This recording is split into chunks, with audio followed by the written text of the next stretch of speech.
Hi everyone and welcome back to my channel. Today I would like to talk about 7 newbie Amazon seller mistakes new sellers are making even before their products arrive to Amazon and goes live on Amazon FBA marketplace. Now, before we move forward with this topic, I would like to thank everyone who already subscribed to the channel. We reached a mini milestone of 200 people. I know for some people is probably nothing, but it makes me feel really happy to have 200 people on the channel already. So if you're interested in my Amazon topics, please do not forget to subscribe and like my videos.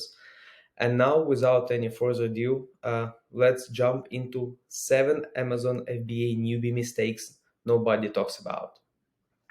So the first mistake new Amazon sellers make is when they go to their potential supplier and they buy inventory even before they uploaded their listing or they created their product listing on Amazon Seller Central.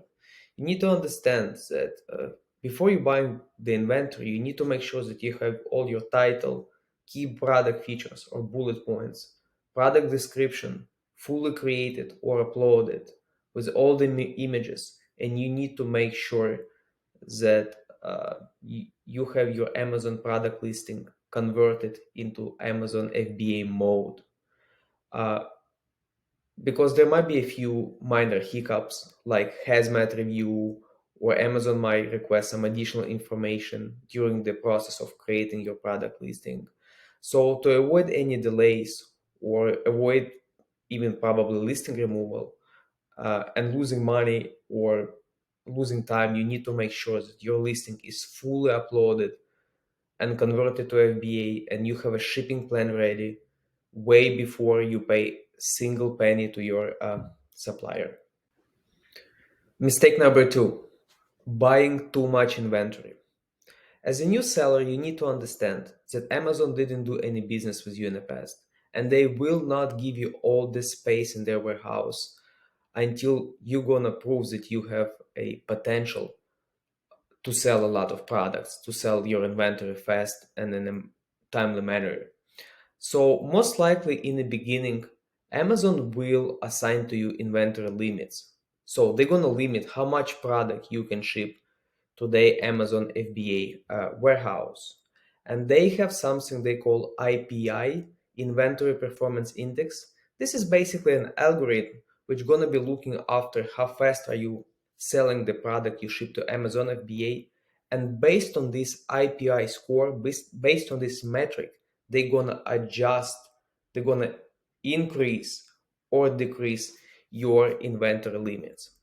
As a new Amazon FBA seller, most likely Amazon gonna allow you to ship up to 1,000 units per account. It's not gonna be per ASIN, it's gonna be per one account. So 1,000 units total for your Seller Central account. Now, let's jump over to my computer very quick and I will show you how you can look up what is the inventory limit Amazon FBA, how much inventory limits do you have.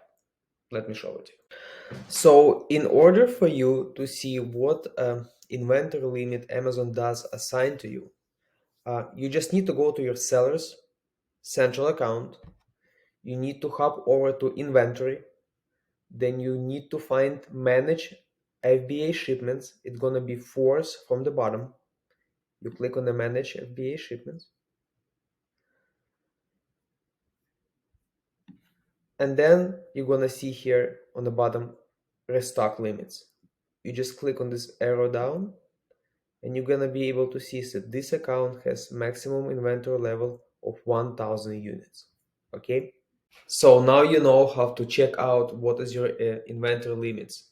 Keep in mind, I would not recommend to utilize all 1,000 units limit. My recommendation to probably purchase 300 to 400 units maximum in the beginning, and make sure that you have a fast turnaround of your product so your IPI score or inventory performance index goes up. As a result, your inventory limit is going to be adjusted up, and for your next inventory you will be able to ship 1,000, 1,500, or maybe even 2,000 units. Mistake number 3, Before you ship your product to Amazon and before Amazon assign to you FBA warehouse, you need to create something called a shipping plan. Basically, what you do is you're registering your cargo or your inventory in an Amazon system, so they know what to expect and they know how much product comes and so on and so forth. And if you don't know how to do a shipping plan, I'm gonna leave a link somewhere right here. So basically, when you're entering your cargo information into your shipping plan, you need to provide information like dimensions and weight per unit, dimensions and weight per shipping box, how many units in each shipping box, what is the weight of each shipping box, where the cargo is coming from. So basically, if you're gonna provide incorrect information about your cargo, like incorrect DIMs, like dimensions, or incorrect weight, once it's arrived, and if there's a big discrepancy, Amazon gonna fine you per each box, and they can fine you up to $25. So, and it might also delay your inventory receiving into Amazon FBA warehouse. So, mistake number three, please make sure that you enter correct information about your cargo into a shipping plan. So mistake number four is triggering hazmat review. When you're uploading your product listing or when you're copywriting your product listing, you're basically creating a text. And certain words can trigger what Amazon call hazmat review or hazardous material review or any toxic material review. Basically, what does it mean, hazmat review, is that uh, based on the information of your product you provided, based on your text, Amazon has a suspicion that your product has some dangerous components or dangerous materials involved in production of your product. But sometimes this is not the case. Sometimes what's happened is that you have a certain trigger words which can accidentally trigger this hazmat review and send you into this process when Amazon gonna ask you for additional information about your product. And as in a good example, we can take a pancake mold or pancake mold and mold remover. So pancake mold is just a mold you use to put the pancakes onto your skillet and fry your pancakes. And the mold remover, this is like a liquid, or it's a special product which you use to remove the mold, let's say from mold in a bathroom ceiling, things like that. If you trigger a hazmat review, it's definitely gonna delay the process. You definitely would need to provide information like SDS form or safety data sheets, so on and so forth. And the worst case scenario, going back to the mistake number one, is that if you did not upload your listing in full, as I mentioned to you in mistake number one, and you send your cargo and your cargo is in transit, and let's say now you decided to complete your listing while your product is on a ship or on a plane going to your Amazon warehouse, and you start finishing your listing and you trigger hazmat review, Amazon might block your listing or suppress it.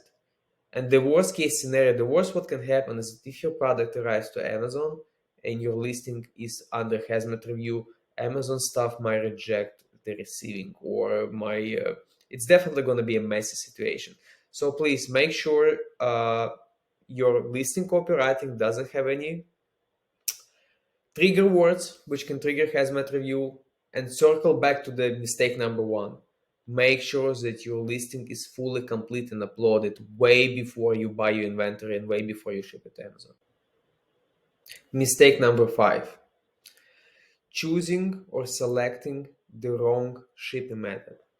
When you're shipping product from your supplier to Amazon FBA or to any warehouse, especially if it's an international shipping, freight forwarders and carriers, they use something called Incoterms. Incoterms is basically a set of international rules which determines which part is responsible for what part of the process. Uh, which part is responsible for the payment of the duties, which part is responsible for the customs clearance, and so on and so forth. And if you did not choose your shipping method right, you might end up being responsible to paying certain fees which you wasn't aware of. Maybe import bond, maybe you're going to be responsible for the customs clearance, maybe you're going to be responsible for a taking your product from the port of entry to the final destination, which is Amazon warehouse, so on and so forth. So just make sure that when you're talking to your freight forwarder, or you using suppliers for forwarder, you need to make sure that you're fully aware who is paying for what and what you're going to be personally responsible for. The easiest way is to select what they call DDP shipping method, or it stands for delivery duties paid. It means that all the fees are already included into one shipping price, including duties, customs clearance, final delivery, so on and so forth. Now let's move forward to the mistake number 6. And this mistake is using your own freight forwarder. Uh, it applies especially for the people who has never shipped any commercial cargo in the past or never completed international shipping in the past.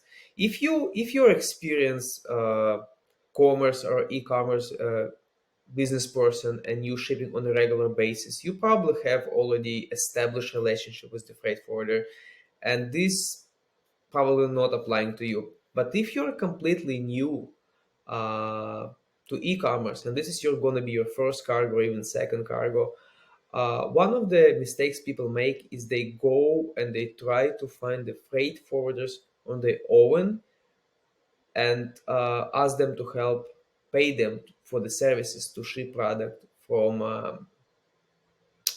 the supplier to Amazon FBA warehouse.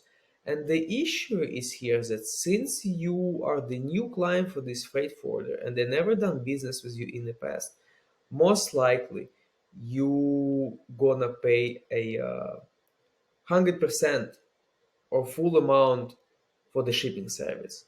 Now, if you're gonna find a supplier who has their own freight forwarder, who has the freight forwarder who does business with the supplier on a regular basis, let's say shipping products 10, 20 times a week, 100 times a month for the different clients around the world, most likely this supplier will be able to get you a highly discounted shipping service. We're talking about 25% off. And the reason for that is because this is how the logistics works in general. The more you ship with the same freight forwarder or with the same carrier, the better discount you have. So I'm not saying do not shop around.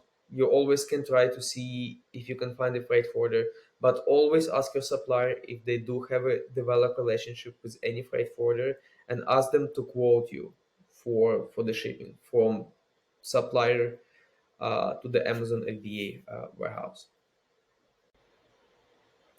Now, before we jump into the final mistake or the final part of this video, um, I would like to give you a small gift or offer of helping you to create your Amazon FBA strategy. If you're brand new to Amazon FBA and you need to consult with somebody, or you need someone to create a basically plan or strategy for you how to find the product, find the supplier, set up your Amazon page, ship it, so on and so forth. Uh, I definitely can help you out. So only what you can do in return is to subscribe to this channel, share it, like it, and I'm gonna choose 10 people who I gonna go ahead and I'm gonna help to create an Amazon FBA strategy plan. Uh, I will go ahead and leave a link for the type form below. Please fill in this form, some personal, some your name, your email, to answer some basic question about Amazon FBA, and I will email you back and might help you to create an Amazon FBA strategy. Okay, now let's jump into the mistake number 7. Last but not least, mistake number 7: not labeling your product and not labeling your cargo.